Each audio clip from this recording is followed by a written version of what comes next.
whether or not he would be a part of that. It was just decided that he was the one that was going to die. Right, that's what happened in the actual case. Right. But if there were a lottery and they'd all agreed to the procedure, you think that would be okay? Right, because then everyone knows that there's going to be a death. Whereas, you know, the cabin boy didn't know that this discussion was even happening.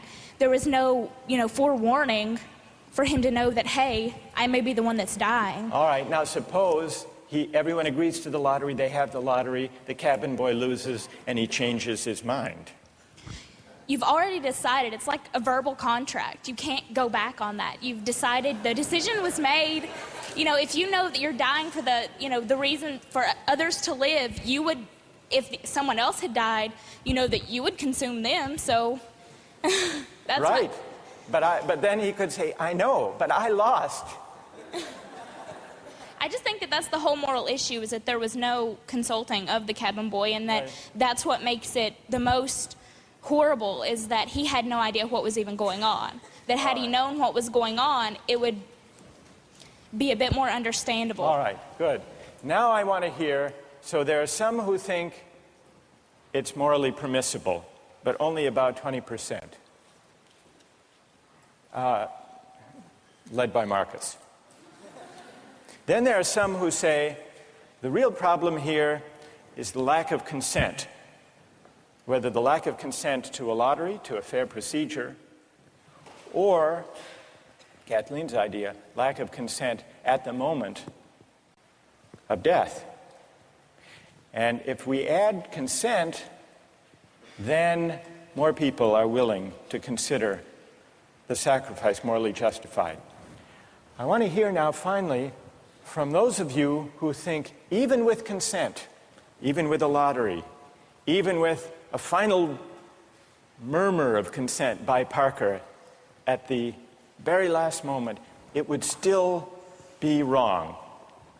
And why would it be wrong? That's what I want to hear. Yes?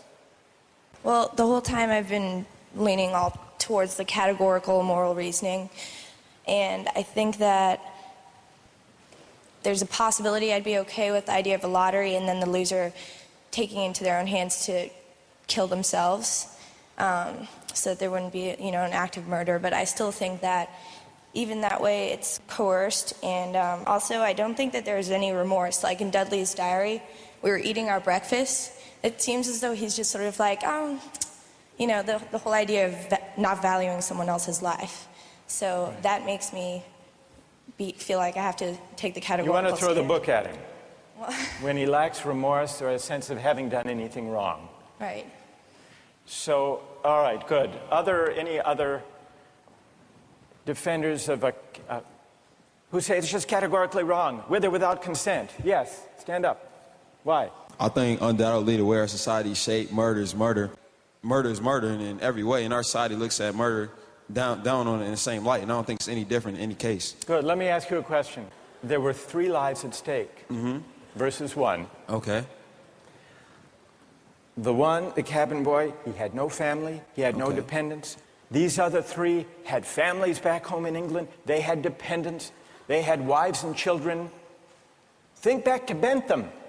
Bentham says we have to consider the welfare, the utility, the happiness of everybody. We have to add it all up. So it's not just numbers 3 against 1. It's also all of those people at home. In fact, the London newspaper at the time and popular opinion sympathized with them, Dudley and Stevens. And the paper said if they weren't motivated by affection and concern for their loved ones at home and their dependents, surely they wouldn't have done this. Yeah, and how is that any different from people on the corner trying to have the same desire to feed their family? I don't think it's any different. I think in any case, if I'm murdering you to advance my status, that's murder, and I think that we should look at that all in the same light instead of criminalizing certain activities and making certain things seem more violent and savage, when in the same case it's all the same. It's all the same act and mentality that goes into murder, necessity to feed your family. So suppose it weren't 3, suppose it were 30, 300. 1 life to save 300. Or in wartime, 3,000. Okay. Suppose the stakes are even bigger. Suppose the stakes are even bigger. I think it's still the same deal. Do you think Bentham is wrong to say the right thing to do is to add up the collective happiness? You think he's wrong about that? I don't think he's wrong, but I think murder is murder in any case. Yeah, well, then Bentham has to be wrong. If you're right, he's wrong. Okay, then he's wrong. All right. Right. Thank you. Well done. All right, let's step back from this discussion and notice how many objections have we heard to what they did. We heard some defenses of what they did. The defenses had to do with necessity, their dire circumstance, and, implicitly at least, the idea that numbers matter. And not only numbers matter, but the wider effects matter. Their families back home, their dependents. Parker was an orphan. No one would miss him. So if you add up, if you try to calculate the balance of happiness and suffering, you might have a case for saying what they did was the right thing. And then we heard at least 3 different types of objections. We heard an objection that said, what they did was categorically wrong, Mike here at the end, categorically wrong. Murder is murder, it's always wrong, even if it increases the overall happiness of society. A categorical objection. But we still need to investigate why murder is categorically wrong. Is it because even cabin boys have certain fundamental rights? And if that's the reason, where do those rights come from, if not from some idea of the larger welfare or utility or happiness? Question number 1. Others said a lottery would make a difference. A fair procedure, Matt said.